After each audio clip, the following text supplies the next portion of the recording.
Monsters are real. They live within us, and they sometimes prevail. Hello, I'm Fatty. If this is your first time here, I share real-life stories and discuss interesting topics, cases that make you think, details that often get overlooked, and the human side behind the headlines. Let's start. There are various types of criminals in our world. They differ in how dangerous they are, not only by what they do, but by how they think. The most dangerous criminals are not defined by the crime alone, but by the mind behind it. How was it planned? How were the details hidden? How was the victim chosen? How was the scene controlled? A smart criminal is far more dangerous than the impulsive one because he understands how to mislead investigators, how to create confusion, how to blend into the crowd. Some criminals don't look like criminals at all. They live among us and we assume they're normal.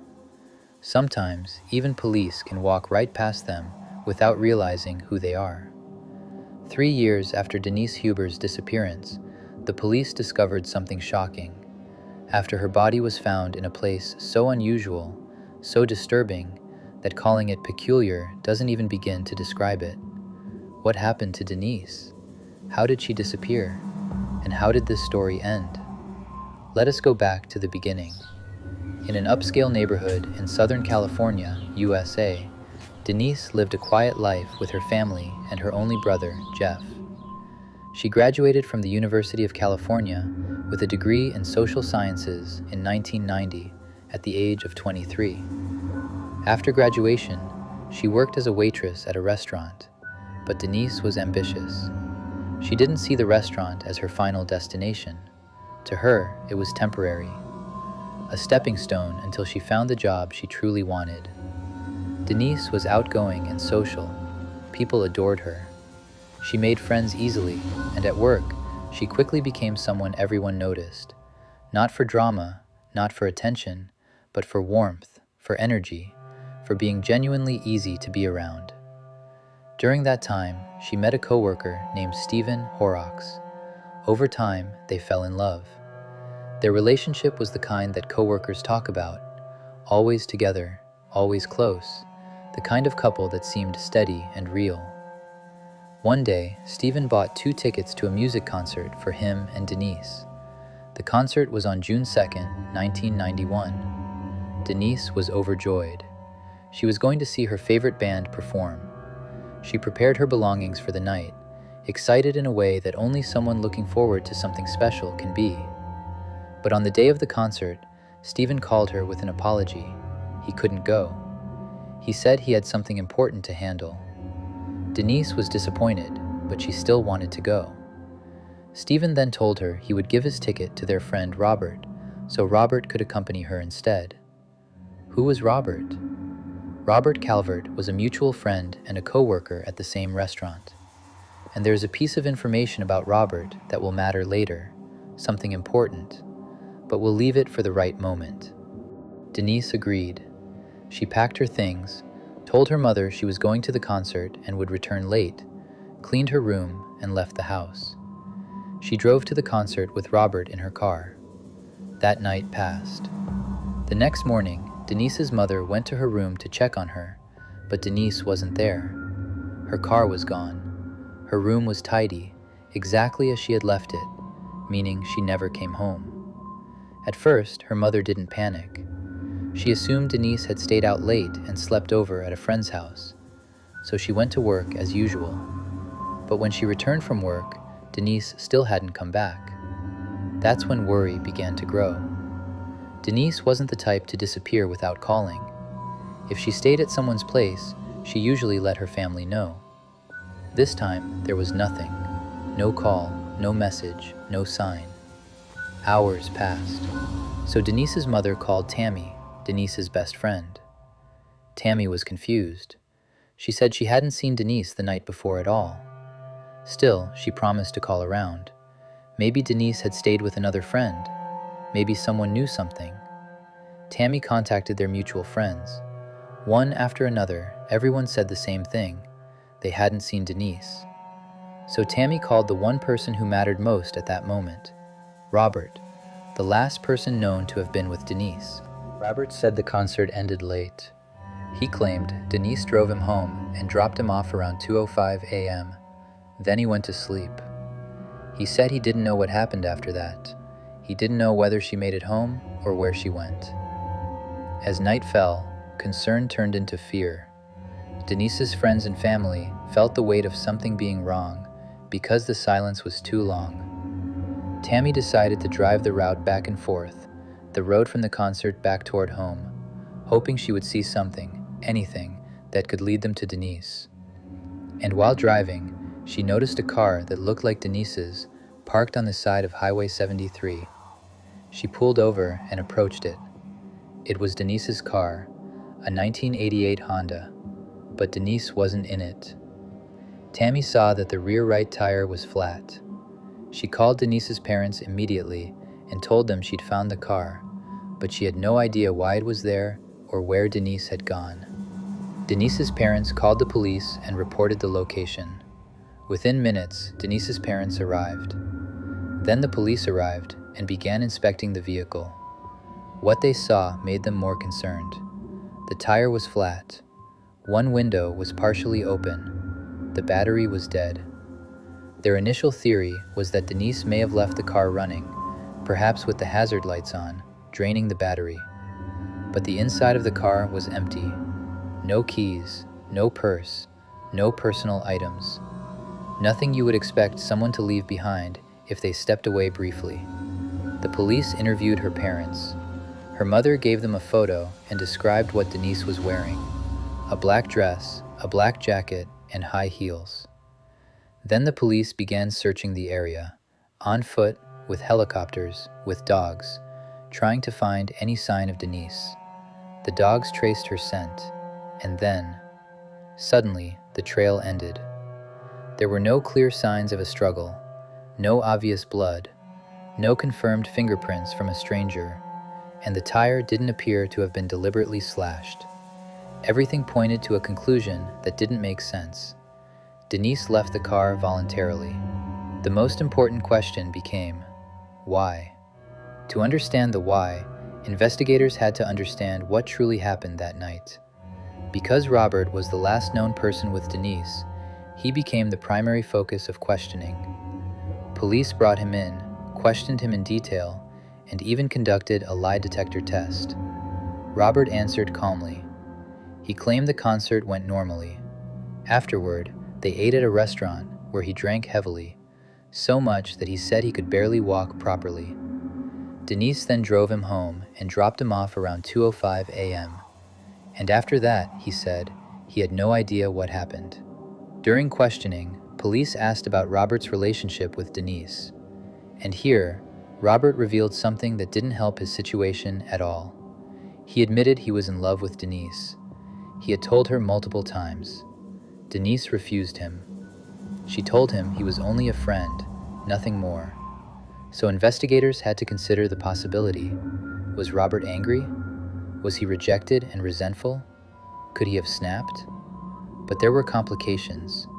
Robert seemed willing to cooperate. He spoke confidently. He passed the lie detector. Up to that point, there wasn't enough to directly incriminate him. So police turned to the other side of Denise's close circle, her boyfriend, Stephen. Stephen confirmed he bought the tickets and had been excited. He said he couldn't go because of a pressing matter at the restaurant. He said Denise was a good person and had no enemies. Then Stephen said something that changed the tone of everything. He admitted he had doubts, suspicions, that Denise and Robert might have had a secret affair. Now think about the logic. If Stephen suspected something between them, why would he suggest that Denise go to the concert with Robert? Was Stephen truly busy, or did he set things in motion for a reason? Stephen was the one who planned the concert. He bought the tickets. He chose Robert as the replacement. That alone was enough to make investigators pay attention. But in the early stage, there was still no clear evidence of kidnapping or assault. And when there's no physical proof, detectives have to consider every possibility, including the one families hate the most, that a person ran away voluntarily. That theory didn't sit well with Denise's parents. They insisted Denise would never do that. She loved her family, she loved her friends, she wouldn't disappear without contact. As the case grew more complicated, the family turned to the media for help. They appeared on television, pleaded for information, and offered a reward for anyone who could help bring Denise home. Denise's photos spread everywhere: posters, broadcasts, and even a large billboard near the highway where her car was found. Many people tried to help. Many tips came in, but none led to Denise.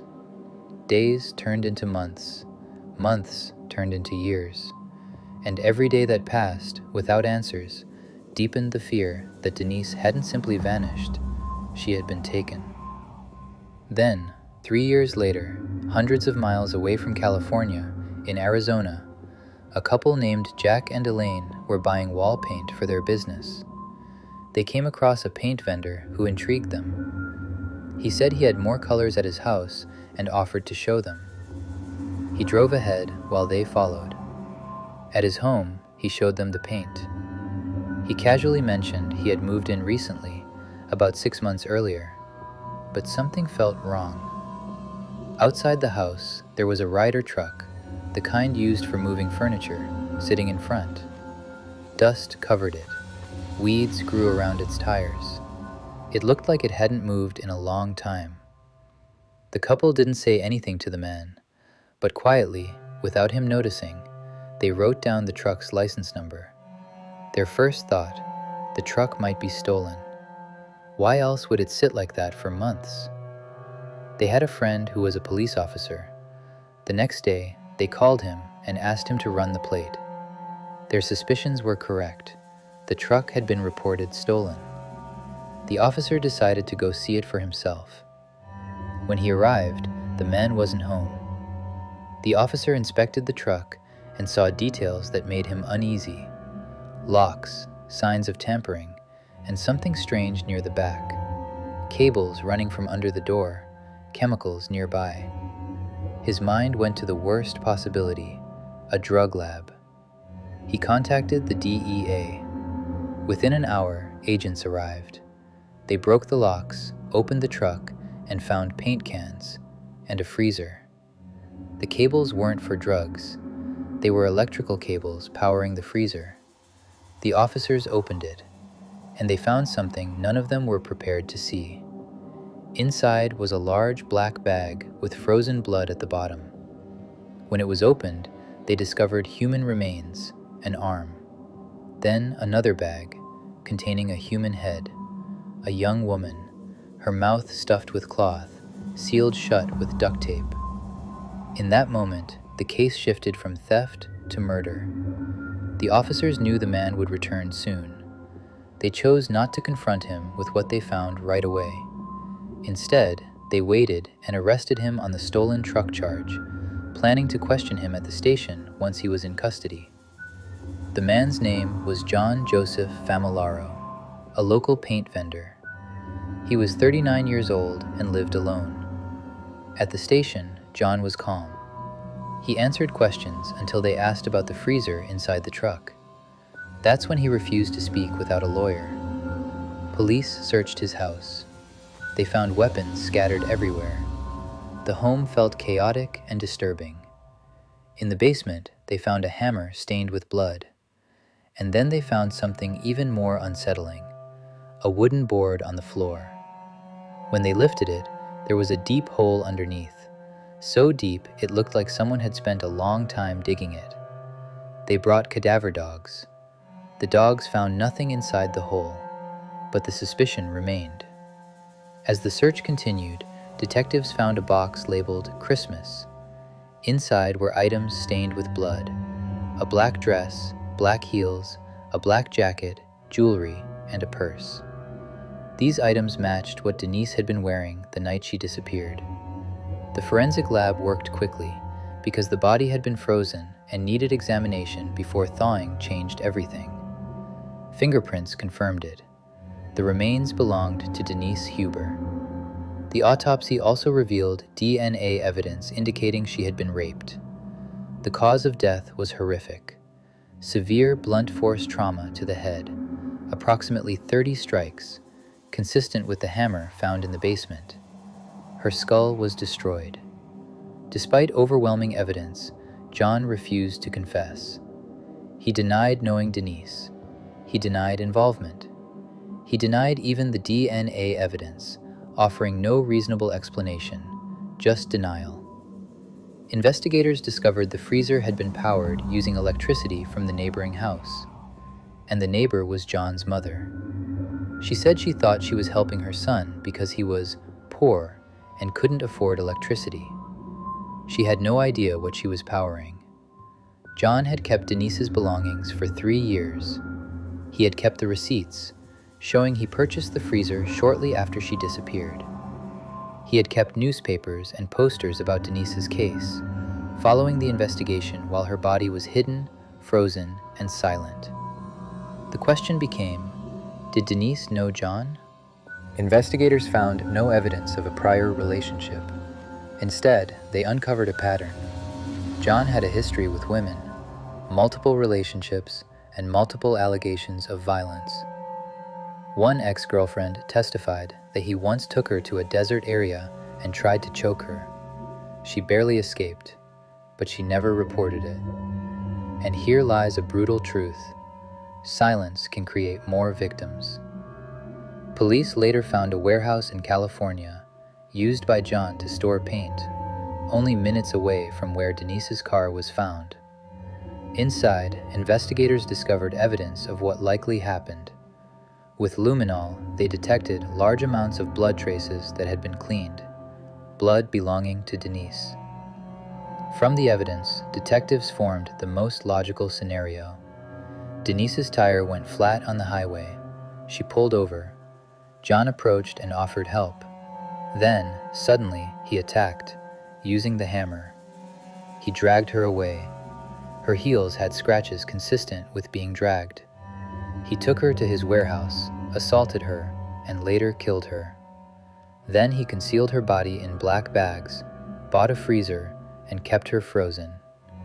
Years later, when he moved, he rented the Ryder truck and had it transported from California to Arizona.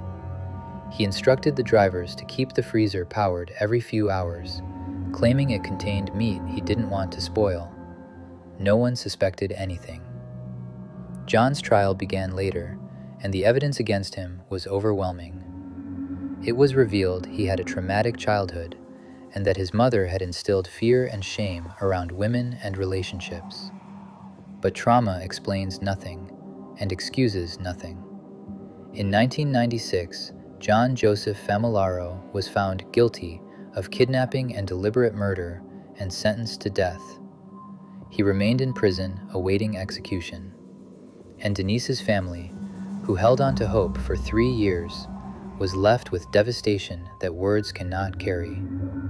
Imagine the cruelty: a man following the news, watching a family cry on television, seeing posters on highways, while the truth sat frozen behind locked doors. The moral of this story is simple but painful. Do not ignore suspicious behavior. Do not stay silent when someone shows violence. And do not assume that it's probably nothing, because sometimes a gut feeling can save a life, just as Jack and Elaine's suspicion helped uncover the truth. That brings us to the end of today's story.